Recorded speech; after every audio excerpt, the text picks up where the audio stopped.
just chatting away, but I'm dying to play. Give me that action, can't wait another day. Checking the clock, taking slow like a metronome. Impatiently waiting for you beat to come on. I'm itching for that game, ready to dominate. These delays got me starting to hate. Oh, you man, won't you hurry up and start the show? Got my fingers twitching and my enthusiasm's flowing. This waiting ain't right, can't take it no more.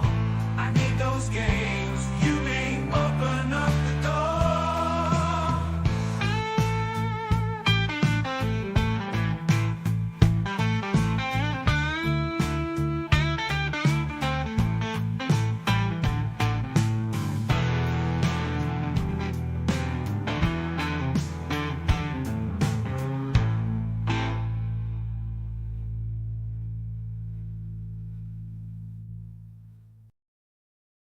Sitting there waiting, twiddling my thumbs. Livestream should have started by now. It's nearly one. I've been catching his shows since back in '93. But these delays got me wondering, where could that you be? I got the blues rock pumping through my veins. The truth is taking his time, it's driving me insane. I need that riffing and those soulful lips. But these delays got me wondering, what's causing you these tricks?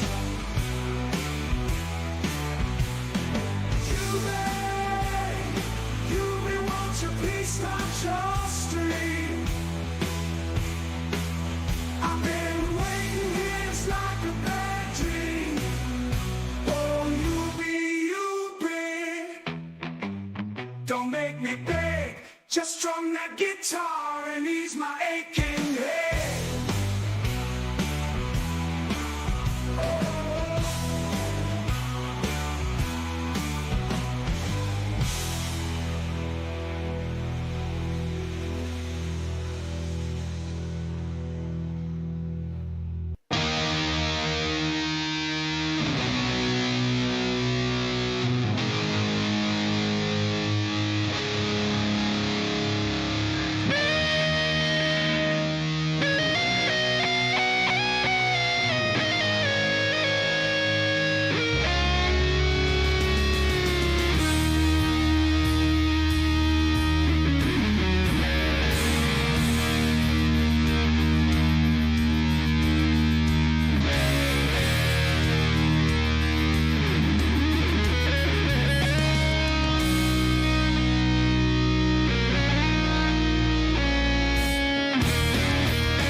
use as weapons will take the prize.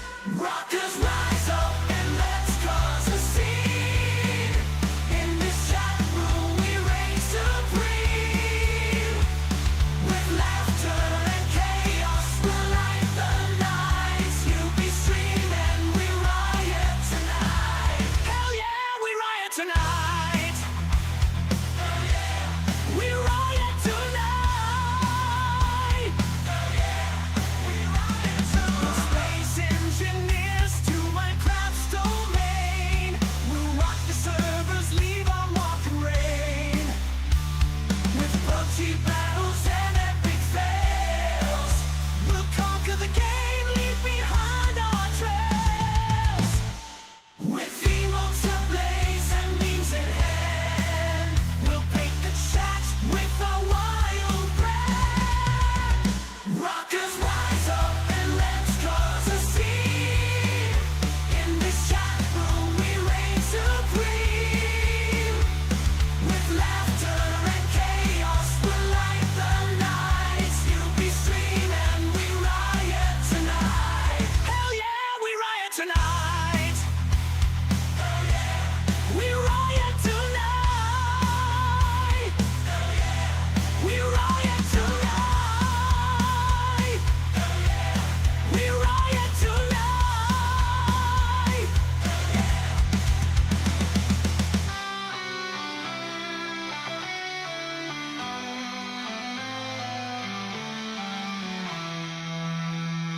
Let the rock and roll fill rage. Evil 10 bits flying, time to engage. We're a squad of misfits, united in fun. In the land of Twitch, our victory's won.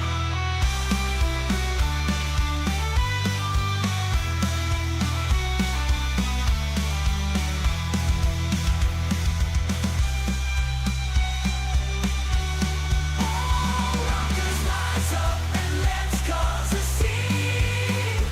In this chat room we reign supreme. With laughter and chaos we'll light the nights. You'll be streamed and we riot tonight. Hell yeah, we riot tonight. So let's raise our emotes and toast to the night. With UB and the rockers, we'll take flight. In this digital realm, we'll forever roll. As the mayhem makers of the Cyberdome. The following film is presented in its complete theatrical version. It was rated R by the MPAA and may not be appropriate for children under 17. It is rated TV MA-LSV and contains strong language, sexual situations, violence, and nudity. It is intended only for mature audiences. Viewer discretion advised. Ay, ay, ay, ay. Ay, ay, ay, ay. Ay, ay, ay,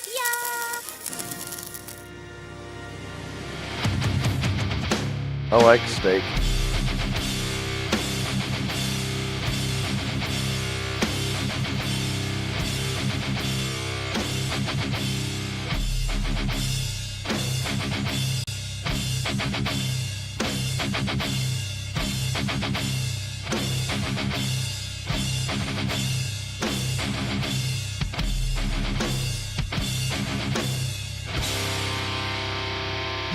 Check it out, Vanilla Thunder in the house. Dustin, ready for bed, button full of bars flowing from its head. Got hair flowing. I like steak. I like steak. Dropping jokes and songs of bomb. Tired, kinda like milk that's expired.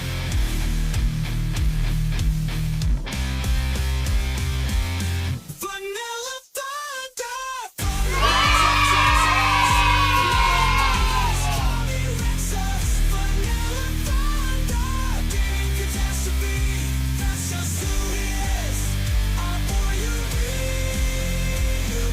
Stepping up and stepping out, laps in love, that's what Yubi's about. Give the man some love and steak, cause Yubi's passing thoughts and love all in his way.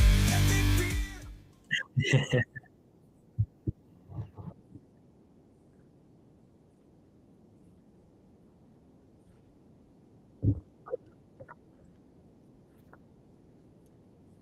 Yeah. Good morning. It's awesome to be here. Thank you so much.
I could hear you.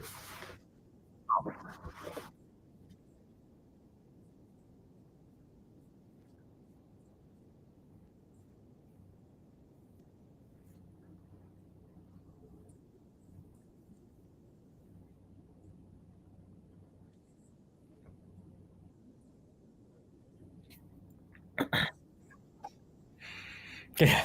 It looks like I'm a little bit behind though. At least I'm watching on the YouTubes, and I see you talking a little bit ahead of time. But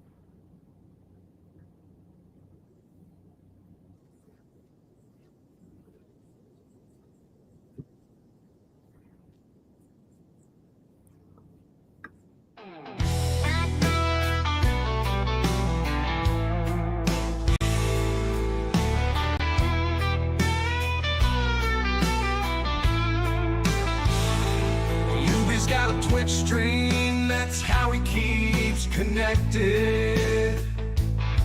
Old as hell, but his passion ain't been affected.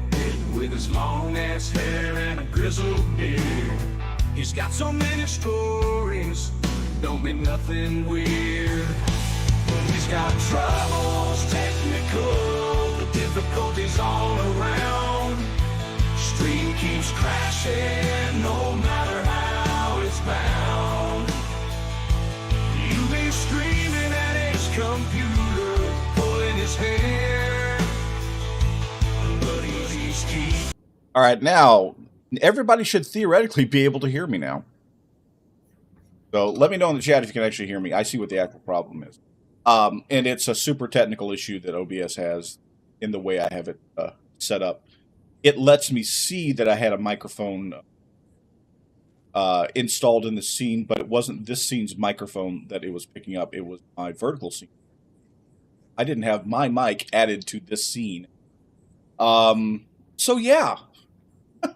Hey, you know what? That's just embracing the suck. All you guys missed was me absolutely giving out all of Brian's credit card information so that everybody could make as many purchases as they wanted. So unfortunately, Brian, it's not been leaked to more people, so that your card is safe-ish. So let's reset with what we were talking about there before I messed everything up. That wonderful technical skill. So Brian from Searching for Tone is I originally said that you were one of our pillars of our community. That's true, and that you are kind of a community organizer. But I think I came up with a much better term for you. Is you're more of a community instigator more than anything. I think that's a more accurate term for it. But what I had said was that we share. Sharing an audience isn't correct. Your audience is larger than. But almost all of my audience is part of your own. So everybody here, if you don't know who Searching for Tone is, number one, click on the link that I've got pinned. That'll take you over to his merch store, which is awesome. But also he has a lot of other information on there other than just his merch. You can use that to find his channel and get subbed if you aren't in those. Brian, what we talk about on the Embrace the Suck podcast is we kind of delve more to the music side of it. So let's start with you and where your music. Junie? I don't know what a Junie is, but where your music journey started. So it actually started probably, I would say, in fourth grade when you finally start getting, I guess, in school, they start offering you like, hey, you want to take this instrument, take this permission slip home to your family. So I almost became a drummer because the same day that I brought my permission slip home, my brother was in ninth grade and wanted to start taking clarinet lessons. So I kind of just took the paper and just pushed it aside and didn't even bother mentioning it. Then many years later, probably almost 4 years later, no, it was probably, I think it was like seventh grade.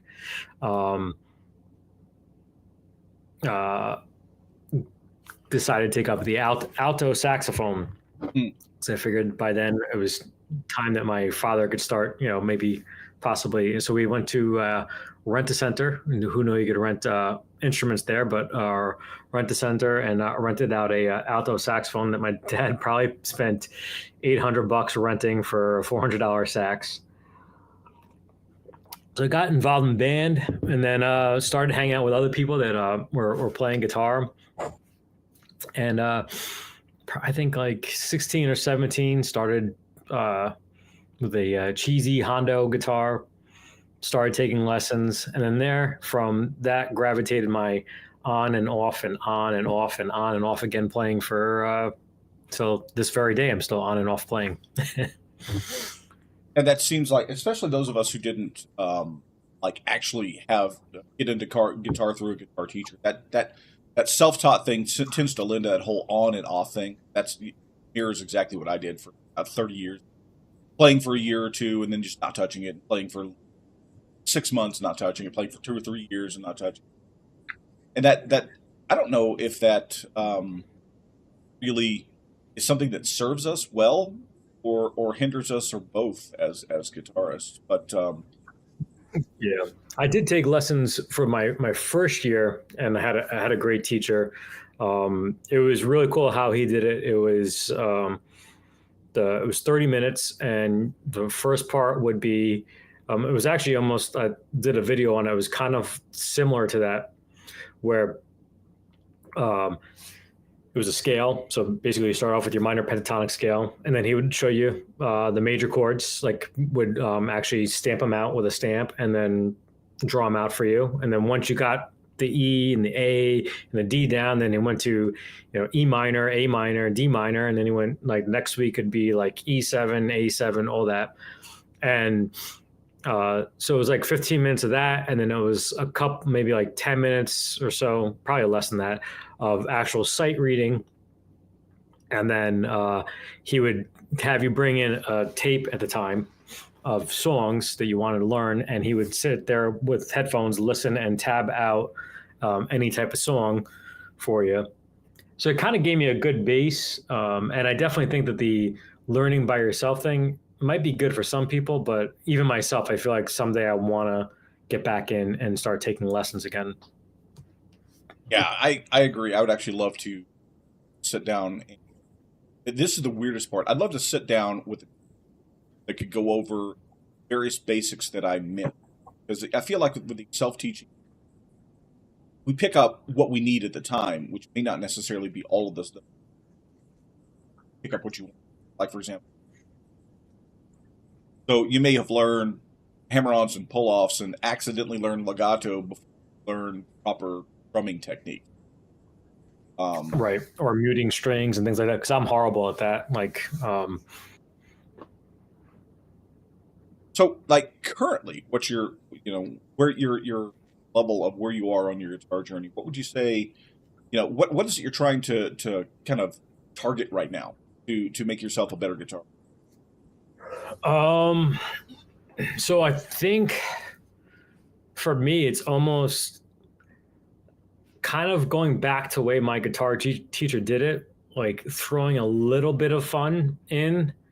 So I'll go and, watch Mr. Tabs or something like that and get a little bit of a song. So Mississippi Queen, or, the beginning of Living on a Prayer, or Dead or Wanted Dead or Alive, and getting little bits of part of that. So I could have something that brings me back to the fun aspect of it.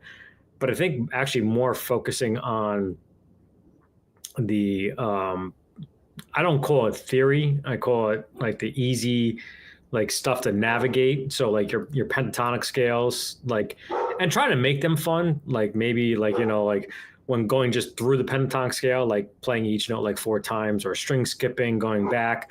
But really, I call it the not so much fun stuff, but the stuff that I feel like that is probably the core basics. Because I have a video that I've made that I haven't put out yet, but I thought it was like kind of like an almost an aha moment recently, where knowing a particular pentatonic scale or a blues scale, actually, I'm like, holy crap, this is the beginning of Mississippi Queen, is this pentatonic pattern right here. And if you knew it, that was the case, then even if you're playing that song and you mess it up, as long as you stay in that pentatonic pattern, it's going to sound okay instead of just fumbling around, like Sunshine of Your Life. That part right there is just literally running down the blues scale. Exactly. And I've actually personally found that recently, trying to tackle some, I just knowing what key scaled, and you attack what you think and once you get lost, as long as you stay in that stay in the actual scale pattern, it at least doesn't sound absolutely horrible, unless you're like me and love everything. But that and that kind of leads over to the next question that I had, and I'm vamping a little bit because my Swiss cheese brain just said, "Hey, that question you were going to ask, I don't have to." I absolutely. This is where I should be a little bit better prepped. At Yeah. about 1/8 of what I say seems to be muted. Yeah, it's weird. I have the YouTube muted, so I could hear you just fine. For now, it's muted.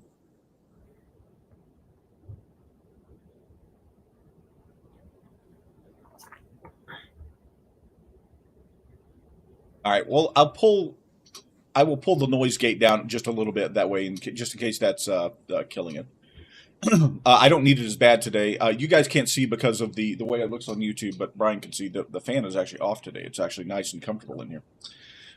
What was I just trying to remember what I was gonna ask next? Well, you know what? And since I don't know, because I had a question that popped into my head that was going to be good there, but that's okay. Please interrupt. If there's any sort of an audio issue or anything like that, let me know. So I guess the next question I would normally ask is, so what do you feel is your biggest stumbling block? I mean, what is the suck that you're having to try to embrace right now? I think it's actually figuring out how to get on and do like the stream thing, as far as like hooking everything up. And I think I could probably just simply with a Mac makes it easier, and the V mic and everything like that. I was trying to gravitate back towards the chair over there, and I got like one of these rolling tables, and I was thinking about just doing like live practices, but not going to schedule them, not going to be like, this time every day or anything like that, but like would almost be good to just sit there and BS with people. Because I'm horrible at playing over backing tracks or anything like that. So that's definitely something that I would say is probably the thing that I need to work on the most. Yeah, that's actually what my stream started as, I'll be honest.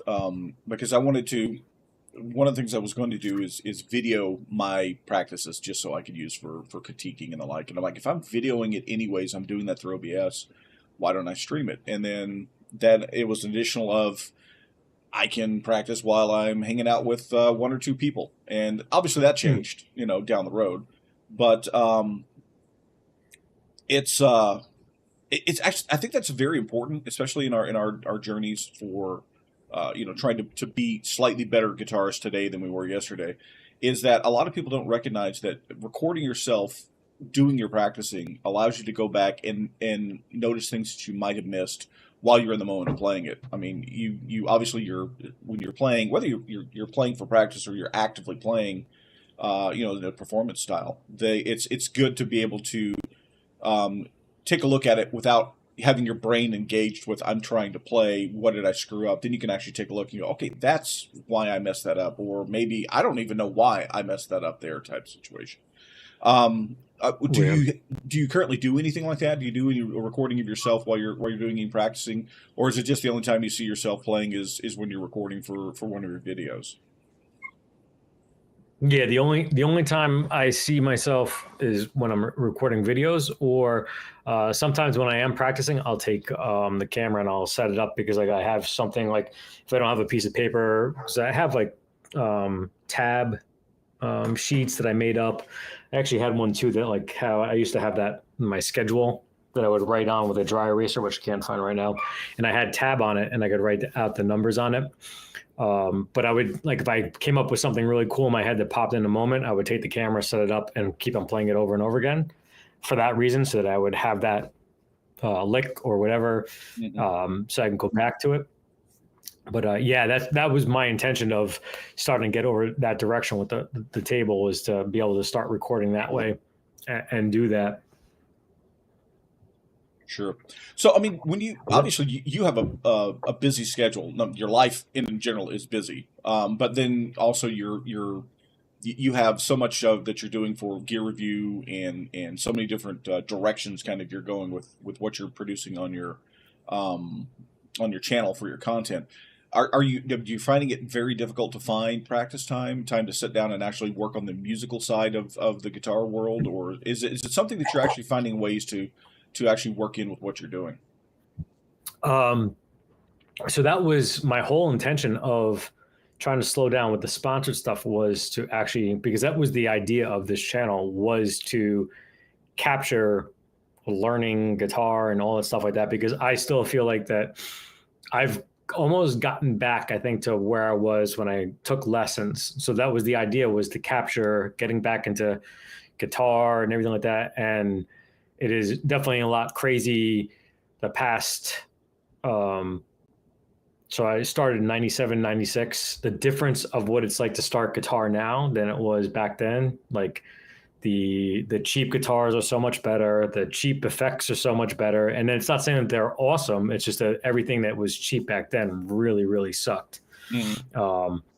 So to try to help people navigate that and not fall into those same pitfalls and perils that I did, that was the basis of the channel. But it just seems like there's one thing after another that always comes in that like knocks the sales out.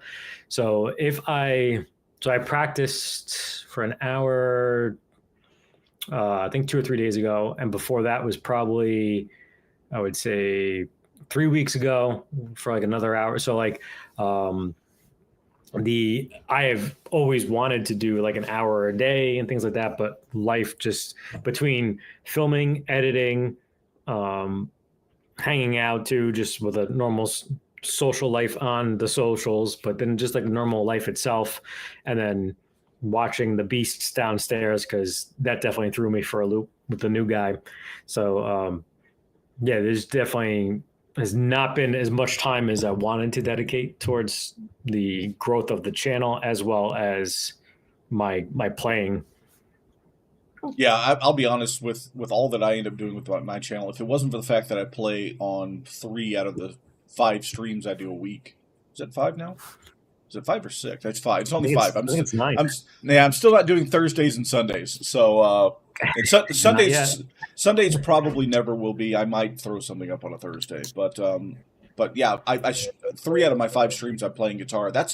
Sometimes that is the only chance I get to play guitar during the week, which I try to not make it that way. But consistency really, I think, is one of the more important aspects of us getting better as guitarists. Set up by Marshall. Marshall suggested that join a live band, and that's probably the best way. That would be kind of the equivalent to learning a language via immersion. You know, drop yourself in that country and learn by doing. Unfortunately, you know, not all of us have the ability to devote that kind of time, and or some of us don't have the equipment to do that sort of thing.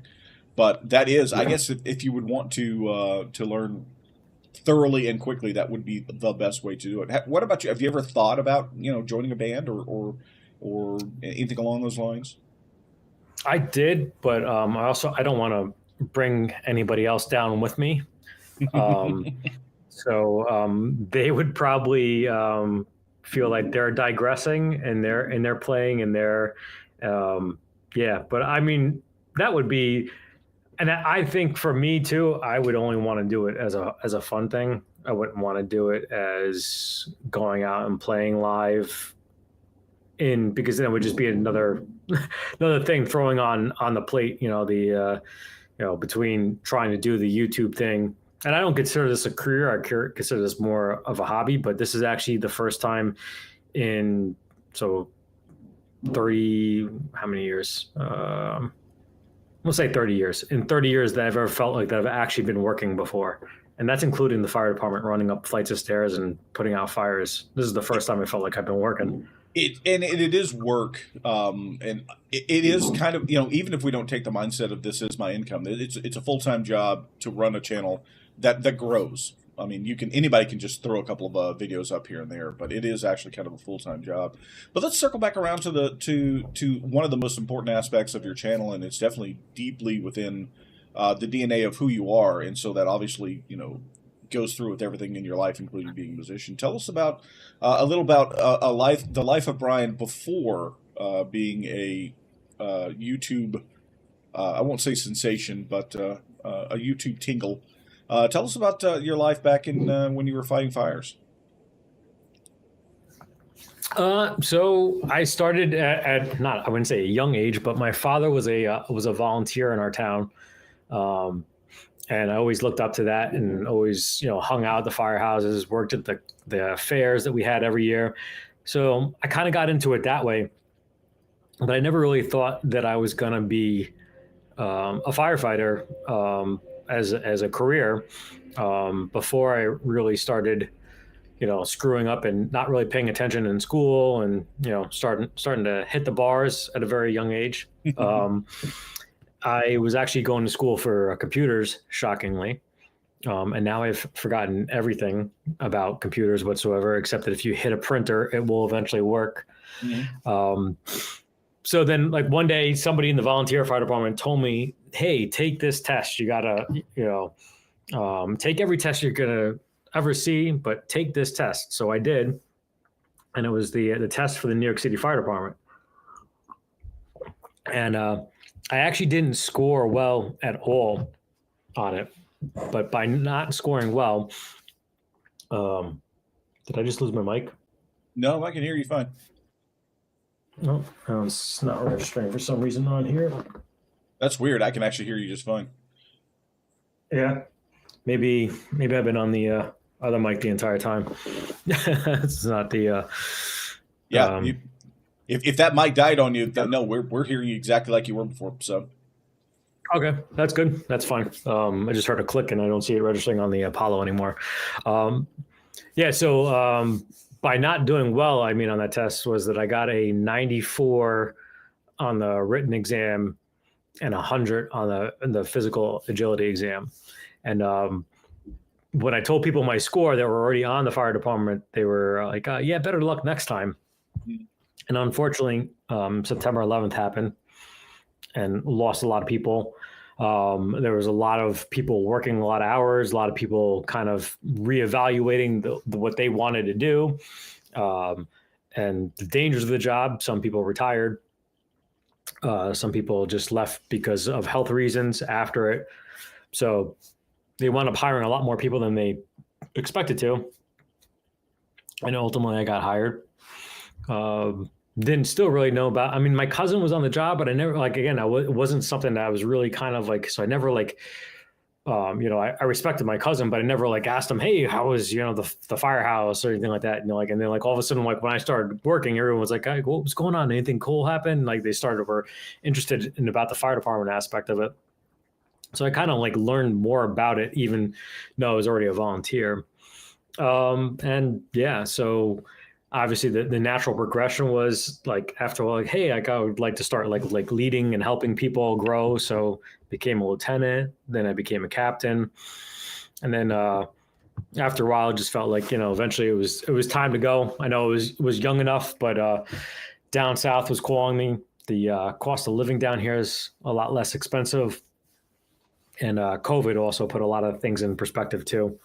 In some places, it seemed like it was like a 2-week ordeal, and then for New York City, it was a 2-year ordeal. So yeah, it wasn't fun. So came down here and just was looking for the beach life.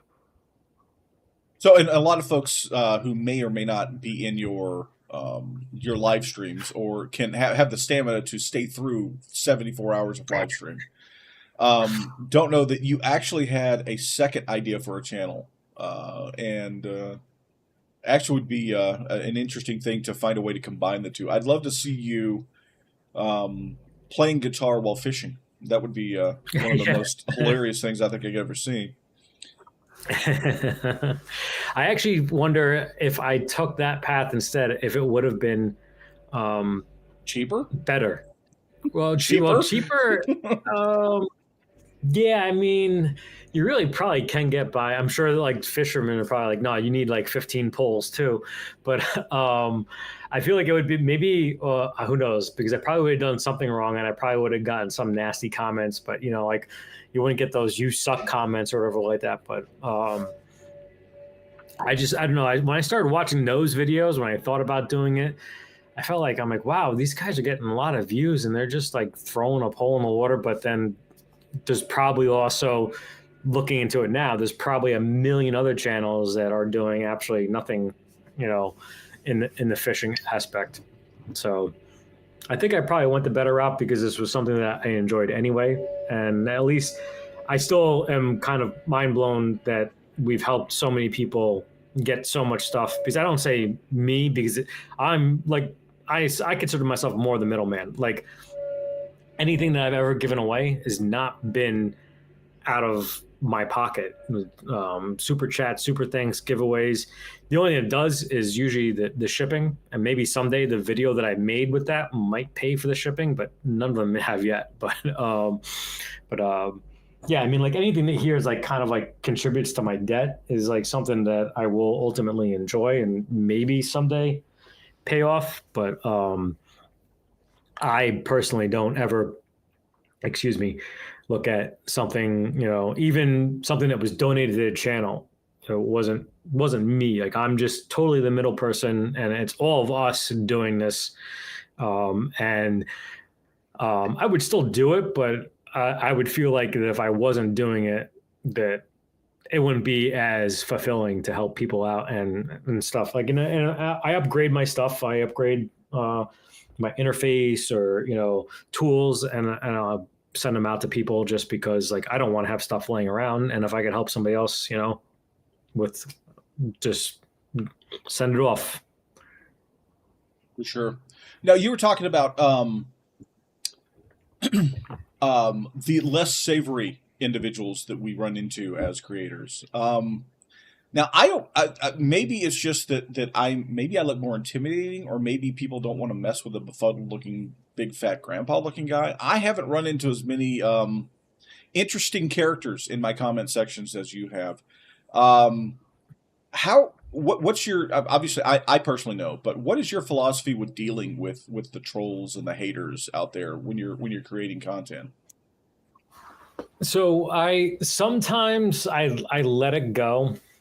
I do have an auto response video for anybody that comes with, like, you suck, like, you shouldn't be doing this. I have the auto response thing that says, like, if you're expecting exquisite playing or, great tutorials over here, then you obviously never looked at the premise of the channel. and I don't really give a crap what you say. But sometimes I can't let the argument go. And he was in the live stream the other night about the whole shilling aspect of it, that you can't be honest and that you can't be truthful with these things, and they're always paid. It's because, like, if you pick up a Fender guitar and you don't point out that that there's a mildly sharp fret somewhere on there, like, you're automatically lying in your thing, and that something's like, so, like, I'll go back at people if they comment with the same tired comment of that all these creators are just lying and they're just, pushing stupid content. Because to me, the people that they point out, like, they totally disregard, like, and I'll use 60 cycle hum as an example. I've seen great videos on it. The Festly FDK 800. And he didn't give it a favorable review, but that person just totally disregards that entire video of him pointing out something is not good. That's a sponsored review. And then just says that the guy always shills and is always, so I'll combat things like that. But for the most part, if you're attacking my guitar playing or anything like that, because I get people that say that, like, you shouldn't be doing this. Like, that I guess that there's a certain caliber of person, a certain level of quality playing Brian that you should have before you start a YouTube channel. Thanks for the interview. Those are the ones that just always get the "I don't care" response. So we just had your credit card wandered in with a $25 tip. Thanking My you hands for were the moving the interview. entire time. I don't know how that happened. Brian has I think I know what it really is. I think actually you are actually not real. You're an AI. So this is one of the AI sections, and then there's another one running in the background we can't see there. Thank you for that tip. I appreciate it. One of the big things, I think, the reality as a creator is trolls, if you can stomach them, if they don't mess with your mind too much, they're actually good for you, because what the trolls don't understand, especially the ones that are trying to tear you down for not being good at what you're doing, especially on YouTube. If you watch the video, well, thank you. You just gave me watch time and a full watch. B, you just commented, so you just triggered the algorithm that, hey, I'm getting engagement. There must be something good here. I need to put this out in front of more people. So you're actively helping my channel by trying to tear me down. So that's what I try to remember when I run into those. As long as they aren't doing things like attacking other people directly, they're good for you. So going back around to that, so I just pulled up the and I'm going to share this so we can enjoy this together. Where is share my screen?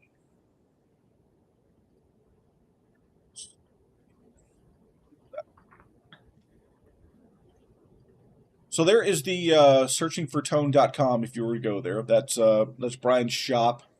As well as I said, information. You can subscribe to his channel down there. He's got info. By the way, he's got 8 days left. Brian, who has a birthday coming up, he has his birthday bash. He's got a full year and half year codes for full year and a first month and a half on Patreon. And Brian's Patreon is really awesome. Let's take a step back real quick and talk about what you do with your Patreon. Now, your whole idea and philosophy behind your Patreon is really awesome. Explain the whole idea of your tiers in your paid tier for your Patreon. So it is probably one of the most confusing aspects to put down in writing. But so my Patreon, actually, when I designed it, I looked at what was the most minimum I could do for value-wise for people to get gear back into people's hands, get content for the channel, and not like I don't care if I really make money off this. I just don't want to lose money on doing a hobby. Um, and some people are like, "This is crazy. Like, you consider this a hobby right here? You look like you're, the head shiller over here." But so I figured out tiers. Excuse me, sorry. That so like $5 a month gets you into the pedal tier, and when we max it out, so when we get either a combined 100 people in the tier and the tonal package, which is the guitar and the pedals ones, or just the pedal ones alone, we would give away a pedal every month up to a $200 value, because that's what that equates to, is $2,400 a year minus Patreon's cut, minus shipping and all that. So it's really a net zero thing, but it's a way to get content for the channel that isn't sponsored, that you have to, quote unquote, like everybody thinks you say, have to say. But it was to get that next level of stuff, the MXRs, the Boss, the JHS, the quality stuff, instead of just always doing the budget stuff. Because I like the budget stuff, but I feel like if you don't go and dabble into the next range of stuff, and you're always just like, I'm always have a Lakato pedal here that I'm pushing, that are you really pushing it because it's good? Are you just pushing it because that's the only things that you can get is Lakato, Joyo, Pogo Lab? Whereas at least people see that you've dabbled into the JHS territory. Mm-hmm. So I feel like it helps that way. And then the guitar is just the same, is a similar, where actually I started off with guitar and amps, and the amps nobody was even biting on. But then I figured that'd also be a nightmare of trying to ship a $2,000 amp head. Ooh, yeah. So I got rid of the amps and made it guitars and pedals. And then the guitar is similar, where it's $10 a month. And when that is maxed out, it would be 6 guitars up to $1,000. Originally, I had it at 3 guitars at $2,000 range, but I feel like that the more guitars, but the less value was better. And I always had the super chat, super thanks concept in mind. So I knew I had that $300 range covered. But I was like, I want to get the next level out to the people. And it's great that people don't always go for the 1,000. I put all values out there, and a lot of times people still go for that $500, $600. We just got, if anybody doesn't know, we went for the gem, the pink gem, for the next guitar giveaway of the Patreons, and that's only, I think, $545. Mm-hmm. So like things like that sometimes might go towards that Patreon profit. And honestly, what I would probably do is I would look at the end of the year and be like, oh, you know what? Let's do a 7th guitar, because we have $1,000 that we have from this. So, and I know it's really confusing as far as like people like kind of grasping their minds around it, but I had set it out from, and this was one of the biggest criticisms I got from the beginning was starting out early, doing this stuff too early, looking like that it's a money grab and it's a shilling. And to me, I said, no, this is actually a way to start out from the beginning and be self-sufficient, not get myself into debt, and also not ever get yourself behind some sort of corporate sponsorship that I still haven't seen out there to this day. But well, I thought, being such a handsome boy that you had a corporate handler at least. Yes, Lakato is their Chat GPT translations. I don't know if they meant to call me a handsome boy for the great video that I did for them, but yeah. I mean, it's always nice when you're being flirted with by a website. But so speaking of websites, just looking through this, for those of you who have not seen it, Brian's got some really good merch in here. I'm first things first. It's great that we now have the ability to get the shellaxative tumbler. That's something I was, every time I see you drinking it on stream, I'm like, I have got to get a hold of one of those. But you've got, actually, I was looking through this before here. Randy, we've got some ideas we're going to need to put in here. He's got Christmas ornaments made in here. We're going to need those coming up. I'm stealing your ideas. Is what this whole point is. This is I've turned this. This was a podcast go before, for it. and now this is a planning meeting between me and my my promotion staff. But some of these are really neat. So the designs on these, most of these were designed by your wife. Is that right? The logos and the like. Or did you do most of them? So all of these I have done myself, just through Canva, and there's a site that you can get like 10 free called Creative Fabrica, and you can get like images. So I originally had. You might have seen it before in other videos. Like I called it Shreddy, and it looked like a zombie. I got that from Creative Fabrica, but all the rest of the stuff I made, with the exception of the logo. The how many more guitars do you need?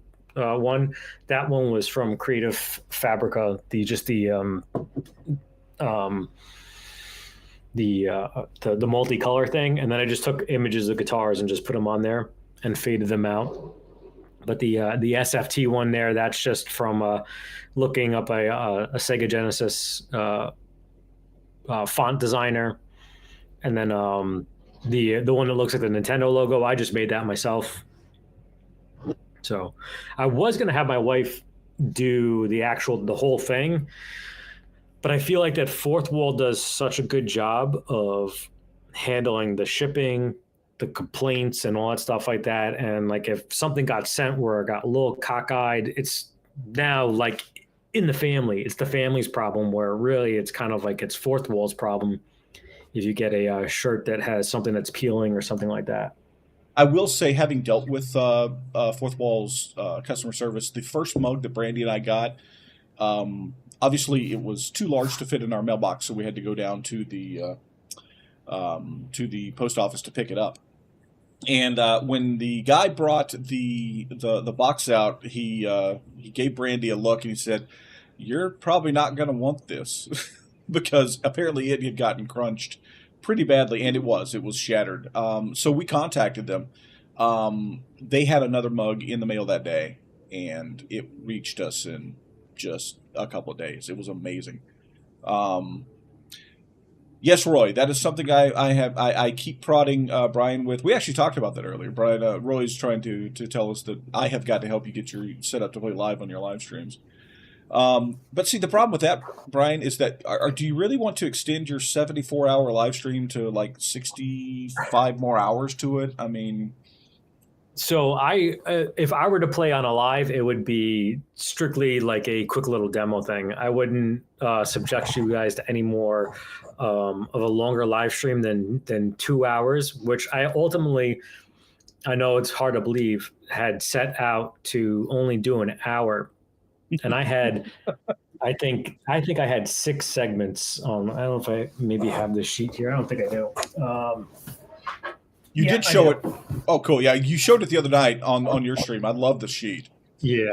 So I have everything here. I have welcome guidelines. Like I would say, like, the whole usual stuff, shout outs if there was anything as far as like major, what's coming up on the channel, funny clip, unboxing. I had a thing on here in the very beginning, like talking about fire terms, like things that we would like fire lingo.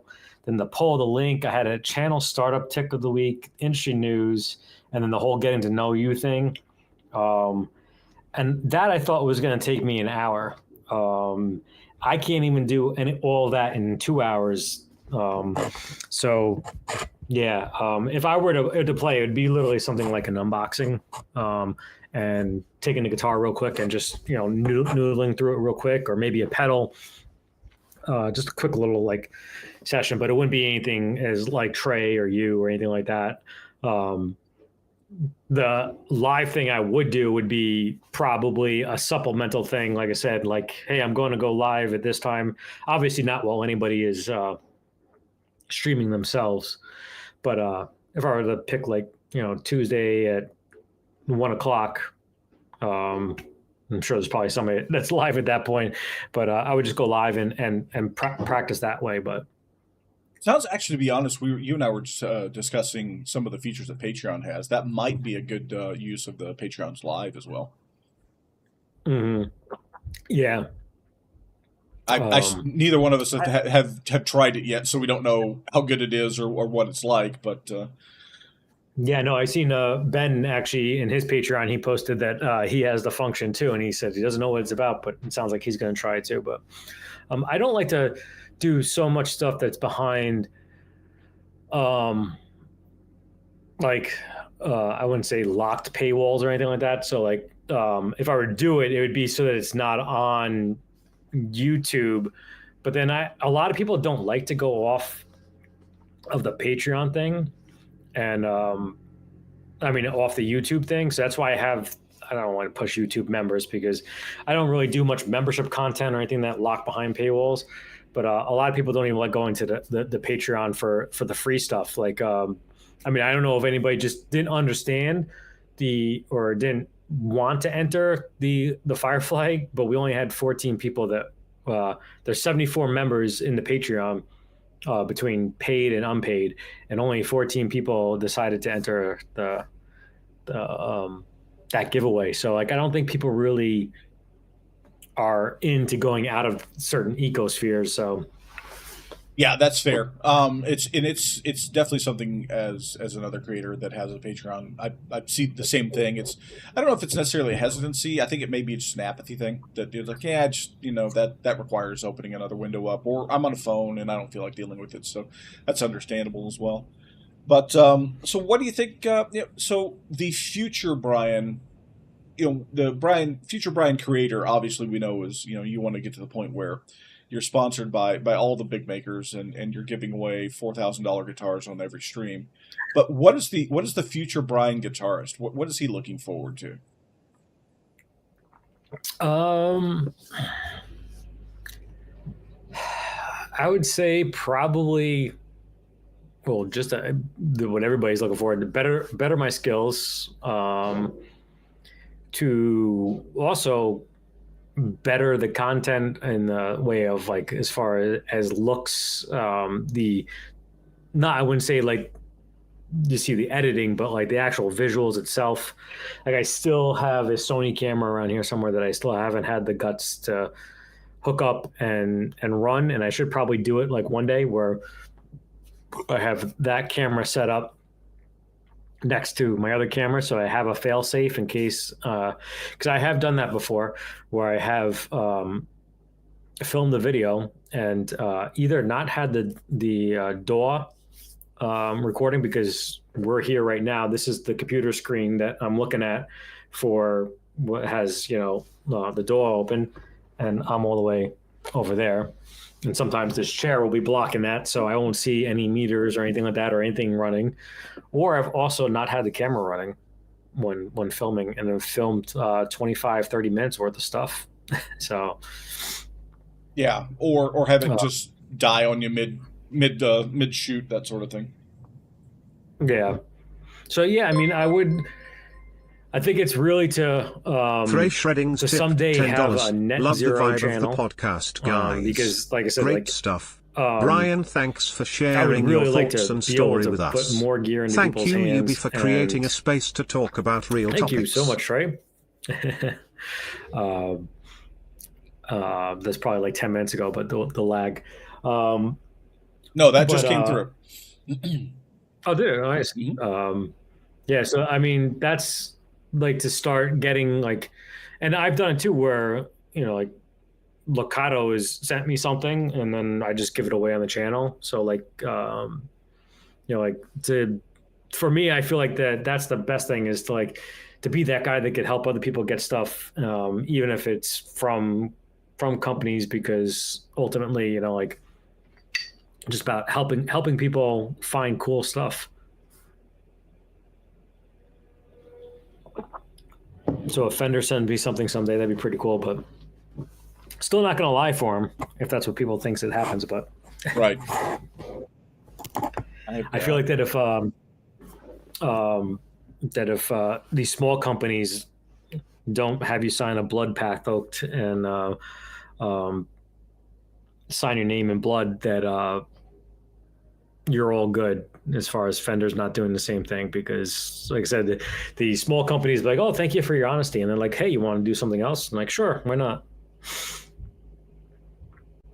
Yeah, and that actually, I think it's one of the things that really defines our group more than anything, is that we really do, our little corner of Guitar YouTube is incredibly proactive in trying to help each other in our community. And I feel like it's one of those things where it kind of is one of those snowballing effects where one person kind of started doing it at one point in time, and then, you know, Anonymouse tipped it just keeps $95, going. closing it out.